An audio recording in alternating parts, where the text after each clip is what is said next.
Jeremy Wolff hopes to one day change the experience of minor league baseball players.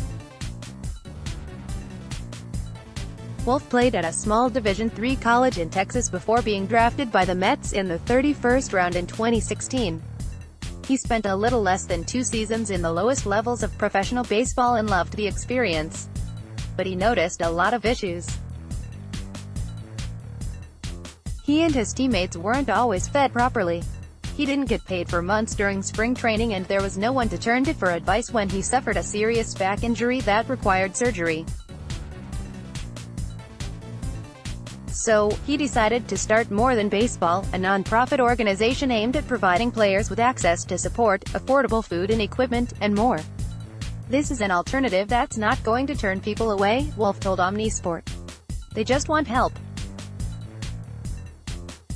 They don't care how it gets to them." A proposed new Arizona law, however, may make the goal of seeing improvements for minor leaguers more difficult to accomplish. If passed, HB 2180 would continue to exempt teams from paying players minimum wage during spring training, despite an initiative approved by Arizona voters that requires employees to be paid at least $12 an hour by 2020. Typical minor league wages at lower levels are less than that, and most players are not paid at all, outside of a small per diem, during spring training, which spans from mid-February to early April. Some are even assigned to extended camp, which can last into June.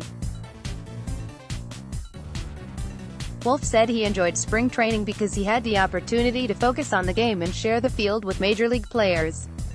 But it also presented a financial burden for himself and most of his teammates. "Spring training is nuts, it's crazy," Wolff said. "You get to the field at around 6:30. You do your lift, you eat your breakfast. You're on the field doing drills and practice, and then leave the field at around 5 p.m. So, I was there, from 6:30 a.m. to 5 p.m. not being paid. At the end of the day, minor league baseball cost me more money than I earned, given my expenses and paying for equipment, given travel, given food. All the aspects of minor league baseball." MLB claimed in a statement to the Arizona Capital Times that legislation is a very specific exemption for a very specific problem. "It is not a broad-based change in Arizona's minimum wage law," the statement read. "It furthers the purpose of what voters intended by specifying a group that should be exempt." Garrett Brocious, an attorney at Corain Tillery in St. Louis, who is a former pitcher in the Giants organization, represents a group that filed a lawsuit against MLB over minor league pay issues in 2014.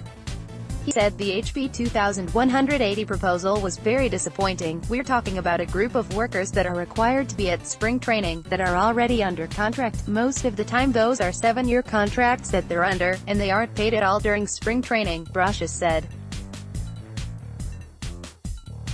Hopefully, MLB realizes that it would be good for business if they just did the right thing and paid guys during spring training. It would be good for Arizona. All the players would have more money to spend on the local economy. Brocious's lawsuit is in the appeals process, but, as part of a spending bill in 2018, Congress passed the Save America's Pastime Act, which exempts minor leaguers from certain federal minimum wage and overtime pay guarantees. Meanwhile, the average salary for minor leaguers is significantly lower than basketball and hockey players at similar levels of their sports. "Minor league baseball players don't have a union," Brocious said. "So, they don't have a collective voice. They're afraid that if they do speak out, they'll just be cut and a team will bring in a new group of players. While they don't represent minor leaguers," the MLB Players Association said in a statement that it opposes exemptions to minimum wage laws. "It is fundamentally unjust to deny professional baseball players the basic protection of the minimum wage laws, especially at a time when clubs are reporting record revenues." Ian Penny, general counsel for MLBPA, said in the statement to Omnisport. Wolff said his organization is a response to the conditions in the minor leagues and a community built for the players. He wants to see some progress made, in whatever form that may be, sooner rather than later. In 3 years, I would hope that being a minor league baseball player doesn't suck as much as it does now, Wolf said. That's as elegant as I can put it. I hope that being a minor leaguer, it's a privilege to do so, but I would hope that the teams and players can come together and finally do what's right for the players.